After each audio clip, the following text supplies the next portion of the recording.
नमस्कार, स्वागत है आपका बिहार समाचार में। बिहार में मानसून आ गया है। बिहार में चारों तरफ बारिश का मौसम सा छा गया है। बिहार के कई जिलों में बारिश शुरू हो गई है। बारिश थमने का नाम तक नहीं ले रहा है। साथ ही बिहार की कई नदियां में अभी से ही बाढ़ आ गया है। बिहार के कई जिले डूबने लगे हैं और इसका कारण है क्योंकि नेपाल में पिछले 3 दिनों से लगातार बारिश हो रही है। नेपाल लगातार बिहार में पानी छोड़ रहा है। तो इधर देश के प्रधानमंत्री माननीय नरेंद्र मोदी जी ने बड़ा ऐलान कर दिया है कि अगले 1.5 सालों में देश में 10 लाख भर्तियां होगी। बिहार में अब रोजगार मिलने के और पूरे देश में रोजगार मिलने के अवसर खुलेंगे। अब लोगों को नौकरियां दी जाएगी। देश में नौकरियों का बौछार होने वाला है। साथ ही देश और बिहार में किस तरह से बेरोजगारी है, इन मुद्दों पर हम बात करेंगे। तो आज की बड़ी खबरों पर बात करने से पहले आपसे एक छोटी सी अनुरोध है,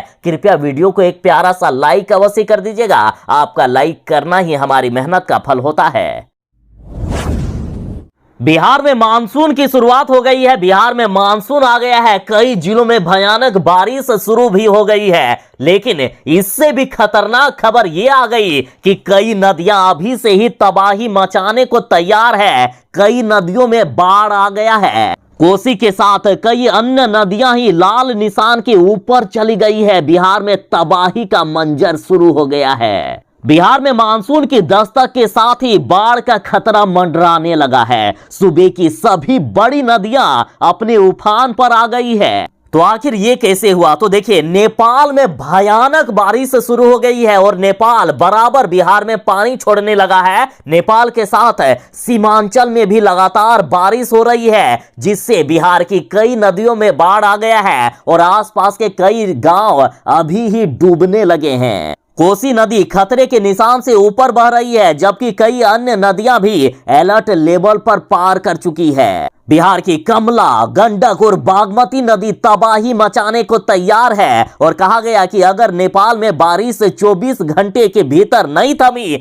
तो जल्द ही बागमती और गंडक का भी जलस्तर खतरे के निशान को पार कर जाएगा और बिहार में भारी तबाही आ सकती है। देखिए, गंडक नदी गोपालगंज के बाद मुजफ्फरपुर में भयानक तरीके से बह रही है, जबकि कमला मधुबनी में बहुत ही खतरनाक ढंग से बहने लगी है। और इस तरह से अचानक से बाढ़ आ जाने से अब विभाग की भी रातों की नींद उड़ गई है। विभाग ने अपने इंजीनियरों को अलर्ट कर दिया है और तटीय इलाकों की चौकसी बढ़ा दी गई है ताकि कभी भी बड़ा खतरा ना हो जाए। बता दें कि नेपाल के साथ सीमांचल में अगले 3 दिनों से लगातार बारिश हो रही है। बारिश वहां रुकने का नाम नहीं ले रहा है और यदि अगले 24 घंटे तक बारिश होती रही तो बिहार के कई जिले डूब सकते हैं। और इधर गंगा नदी का भी जलस्तर पटना, मुंगेर, भागलपुर और कहलगांव में बढ़ना शुरू हो गया है। वहीं घाघरा नदी सीवान और सारण में खतरनाक तरीके से बह रही है। बागमती, अधवारा, सीतामढ़ी और शिवहर में, तो वहीं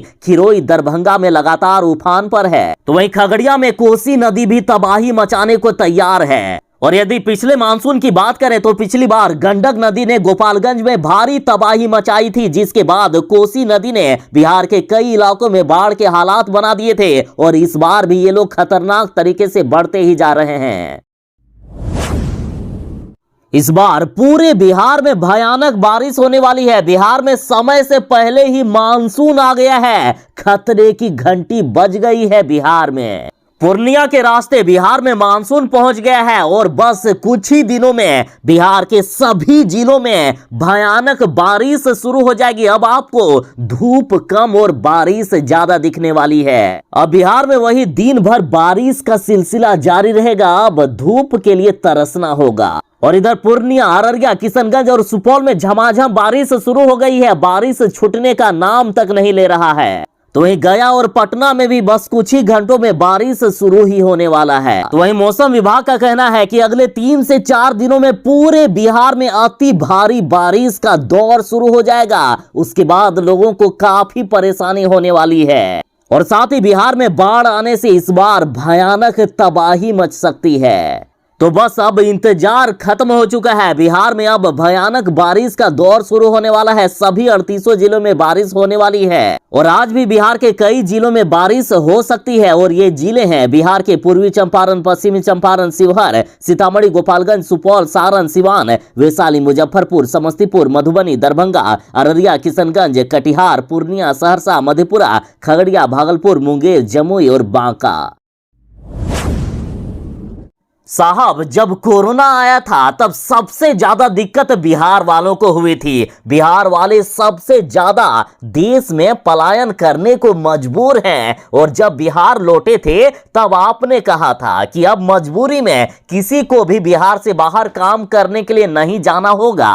लेकिन क्या हुआ आपके वादे, क्या हुआ आपके आखिर फिर से आपने धोखा दे ही दिया ना। देखिए, कोरोना की परवाह किए बिना लोग अभी भी पलायन करने को मजबूर हैं। स्टेशन में और ट्रेनों में ये भीड़ बयां करती है कि बिहार में बेरोजगारी किस कदर है। लोग अपनी जान की परवाह किए बिना लोग कोरोना से लड़ रहे हैं। लोगों का कहना है, मजदूरों का कहना है कि हम क्या करेंगे, मजबूर हैं, बिहार में रोजगार ही नहीं है, तो ऐसे में कोरोना से तो बाद में मरेंगे, भूखे पहले मर जाएंगे। और सिर्फ हम नहीं बल्कि मेरे परिवार के सभी लोग मेरे सामने भूखे मर जाए, इससे अच्छा हो कि हम रोजगार के लिए कहीं चले जाएं। जहां देखिए ये तस्वीरें, किस तरह से लोग बाहर जाने को मजबूर हैं। ट्रेनों में सीट नहीं है, बाथरूम में ठूस ठूस कर लोग घुस कर जा रहे हैं। देखिए साहब, चाहे आप बिहार का कितना भी विकास कर लो, बिहार में कितने भी काम कर लो, लेकिन बिहार के गरीबों मजदूरों को यदि अच्छी शिक्षा और रोजगार नहीं दे पाए तो सब बेकार है।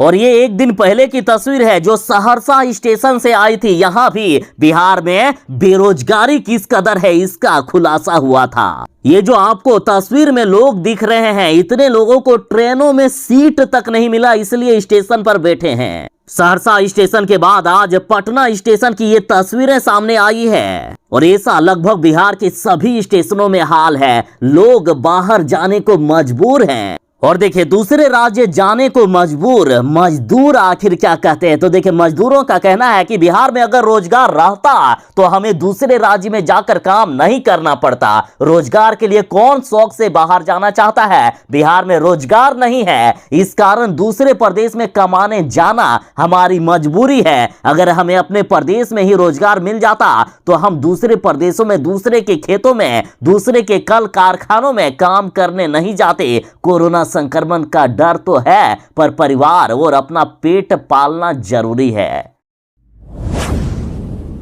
देखिए, मोदी सरकार ने देश में कई विकास कर दिए हैं, कई काम कर दिए, लेकिन सिर्फ लोगों को रोजगार नहीं दे पाए हैं। अभी बिहार और पूरे देश में बेरोजगारी दर काफी खराब होती जा रही है।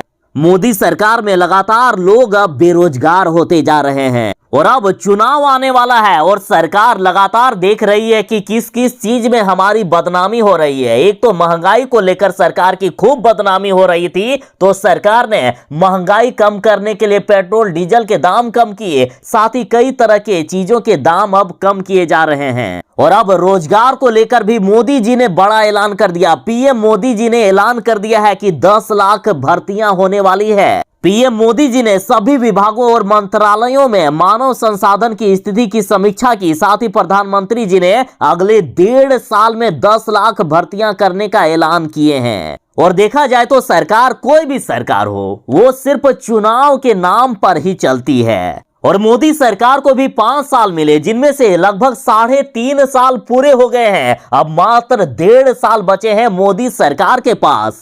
तो 1.5 साल खूब लोगों से रोजगार छीनने का काम हुआ। लोग काफी ज्यादा बेरोजगार हो गए और जब काफी ज्यादा आंकड़ा हो गया बेरोजगारों का, तब अब मोदी सरकार 10 लाख रोजगार देंगे इन 1.5 सालों में। क्योंकि मात्र अब 1.5 साल बचे हैं सरकार के पास, तो अब ये दिखाएंगे कि हम देखिए कितना रोजगार दे रहे हैं। इतने सालों से जो लोगों से रोजगार छीना गया, लोगों को बेरोजगार बनाकर रखा गया, लेकिन अब चुनाव का समय आ गया है, इसलिए अब लोगों को रोजगार मिलेगा। खैर, जो भी हो, लोगों को फायदा हो रहा है। 10 लाख रोजगार मिल रहा है इन 1.5 सालों में। लेकिन बस एक गलती मत कर दीजिएगा साहब, जिस तरह से आपने 2 करोड़ प्रतिवर्ष नौकरी देने का और 15 लाख रुपए अकाउंट में भेजने का बात किए थे, उस तरह से इस बार जुमलेबाजी मत कीजिएगा। लोगों को इस बार धोखा देने का काम मत कीजिएगा, नहीं तो अगले 1.5 सालों में आपके लिए चुनाव का समय आ रहा है। खैर, इतना आप निश्चित मानकर चल सकते हैं कि इस बार सरकार धोखा नहीं करेगी, क्योंकि अगले 1.5 सालों में चुनाव होने वाला है। अब सरकार भी समझ गई है कि इस बार यदि जुमलेबाजी किए तो जनता इस बार नहीं छोड़ेगी। यानी अब कंफर्म मान सकते हैं कि अगले 1.5 सालों में 10 लाख भर्तियां की जा सकती है। बिहार में रोजगार नहीं है। बिहार में अशिक्षित मजदूरों की बात तो छोड़ दीजिए, अब पढ़े लिखे लोगों को भी रोजगार नहीं मिल पा रहा है। मुख्यमंत्री नीतीश कुमार जी ने तो वादा कर दिया कि हम बिहार वालों को 19 लाख रोजगार देंगे, लेकिन फिर भी बिहार में लाखों वैकेंसी खाली है, लेकिन रोजगार देने का नाम तक नहीं ले रही है सरकार। और यह हकीकत है कि बिहार में रोजगार नहीं है। यदि हकीकत जानना है तो आप स्टेशनों में जाकर बिहार वालों की भीड़ देख लीजिए कि किस तरह से दूसरे राज्य कमाने के लिए लोग जाने को मजबूर हैं। या फिर किसी भी राज्य में देख लीजिए, सबसे ज्यादा मजदूर आपको बिहार के मिल जाएंगे। यदि बिहार में रोजगार होता तो आज ऐसी स्थिति नहीं होती। अब लोग पूछ रहे हैं कि मुख्यमंत्री जी, शराबबंदी की तो कई बार आपने समीक्षा कर ली, आखिर रोजगार को लेकर आप कब बैठक करोगे? बिहार में लाखों वैकेंसी है, फिर भी बेरोजगारी दर 14% के पास है।